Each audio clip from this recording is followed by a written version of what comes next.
Район хакимиятында торлак шарттарын яхшыртууга 2009 жылдан алып сиратта турган көп балалы гаилелерге сертификаттар тапшырылды. Барлыгы 12 гаиле удакламай үй тойлаясак.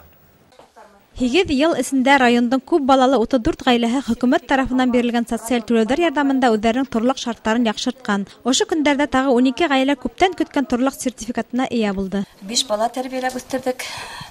Иптәшем әлеге вакытта Сибир тарафтарында эшләй. 5 балабыз, 3 малайыбыз армия сафтарына кайтып, илебезнең төрле төбәкләрендә эшләп йөриләр. Кызларыбыз бере 10 класста бетте, бере 7 класста бетте. Без бұл сертификатты 10 ел көттік. Бик шатбыз бүгінгі көндә безгә шулай хөкүмәтебезгә рәхмәтле без. 11 бала тәрбияләйбез. Бұл сертификатты без көп көттік. Олак булган. Шу баймактан үй алырга уйлайбыз.